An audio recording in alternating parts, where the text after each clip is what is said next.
la bouteille la plus chère du monde, 450 000 $, la Ramone Conti 45. Vous pouvez me proposer 1 million de dollars, ça ne m'intéresse pas. Tu m'aurais dit un jour, moi chaudronnier à 400 balles par mois, qu'un jour j'aurais 50 000 $ dans la main, c'est incroyable.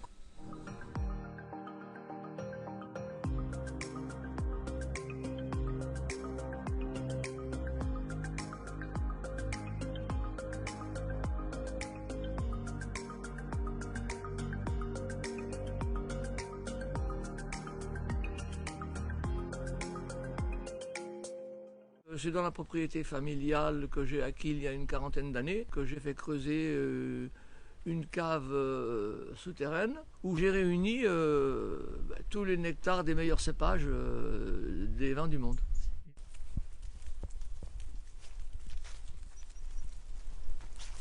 Là, vous voyez, vous avez les bouches d'aération de la cave qui se trouve à 3 mètres sous-sol.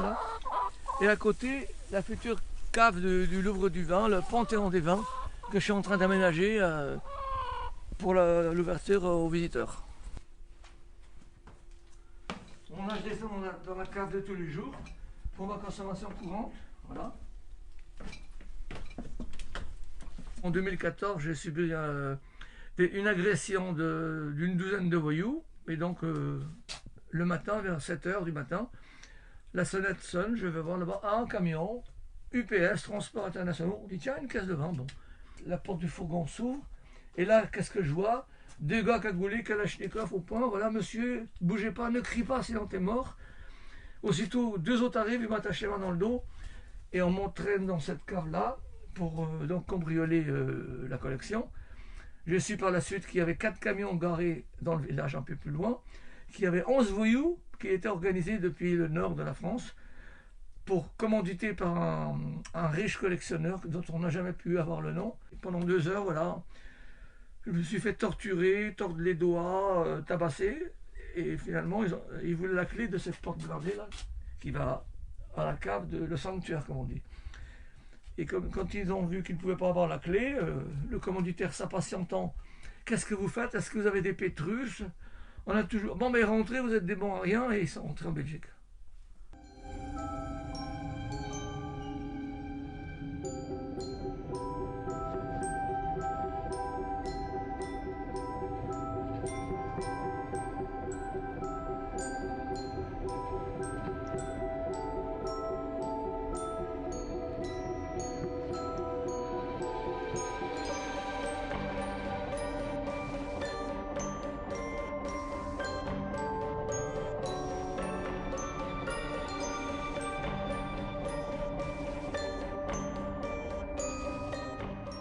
J'ai commencé ma petite cave comme un amateur de la campagne. On buvait du cidre à l'époque, dans les années 60. Moi, j'ai commencé ma collection grâce à mon arrière-grand-père, grâce à mon grand-père, qui offrait du vin à ses enfants. Et puis, suite à la cave de mes parents, chez qui j'ai prélevé quelques bouteilles, je me suis fait ma petite cave perso. Quand je trouvais une meilleure bouteille que celle que j'avais achetée, je vendais celle que j'avais achetée pour acheter la meilleure, et ainsi de suite. Donc, c'était toujours en mouvement dans les salles des ventes. C'était toujours vers la révolution, du mieux, du mieux, du mieux, du mieux. À un moment donné, j'ai dû construire une cave, donc cette cave.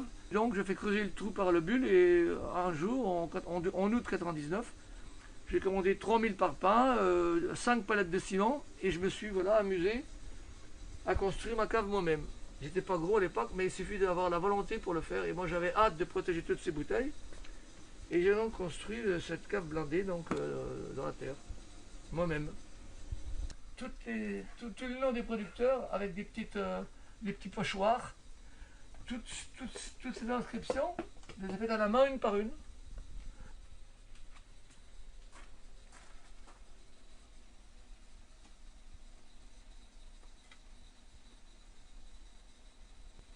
Une relique de la cave, c'est une bouteille qui était dégustée à bord du Titanic. Vous voyez, tous ces milliardaires à bord du Titanic. Ils avaient leur coffre privé avec leurs bijoux dans leur cabine. Et à l'époque, ils buvaient de l'or. C'était connu comme un purificateur du sang. Ils avaient donc des coupes de Marie Brizard dans lesquelles feuilletaient des petites paillettes d'or. Et ils buvaient de l'or. Donc voilà ce genre de bouteille. Vous voyez, 1912.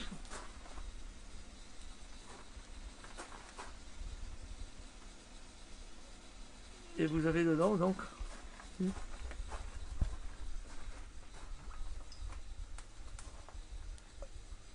des paillettes d'or qui flottent. Ça c'est des vraies paillettes. Eux ils l'ont bu mais ils sont morts, moi je l'ai pas bu mais je suis vivant. Là vous avez le cognac préféré de Napoléon, qui était dans sa cave du château de Fontainebleau, de 1805. Et à côté vous pouvez voir les lettres signées Bonaparte, Napoléon authentique. Là vous voyez j'ai un cognac de 1789. Et comme j'étais philatéliste inscrit au ventes aux enchères, j'y ai additionné une lettre de Louis XVI et de Marie-Antoinette. C'est héroïque ce que j'ai fait. Sans argent, petit-fils de maçon, griller tous les milliardaires de la planète, à la barbe des milliardaires, j'ai la plus belle collection du monde. C'est une belle revanche. Ah, mon grand-père serait fier d'entendre ça. Il en aurait les larmes aux yeux. Voilà. C'est la revanche de ma famille qui a tant souffert. Comme je dis, j'ai niqué les milliardaires. Je dis ça, mais bon. J'aime tout le monde, hein. J'aime aussi les milliardaires. Le vin, ma collection, ça n'a pas été qu'une collection finalement. Ça a été une leçon de vie.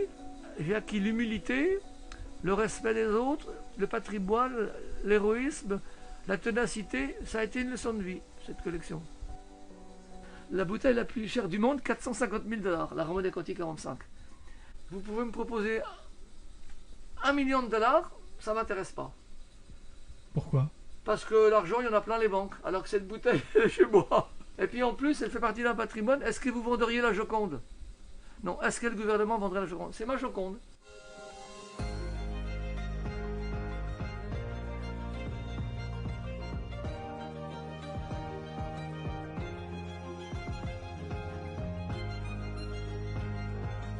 Moi, j'essaie d'avoir des activités. C'est pas parce que je suis vieux. À une époque, on disait, ben, il a 80 ans, bon, la vie est finie. Mais moi, la vie commencera en 2021. Il n'y a rien qui manque dans cette collection. J'ai tout ce qu'on peut imaginer de vins rares et à boire et à déguster et à posséder. Donc finalement, j'ai tout de tout, comme on dit. Et mon rêve, ben, c'est de continuer de la protéger, de la pérenniser et qu'elle soit reconnue comme patrimoine de la nation.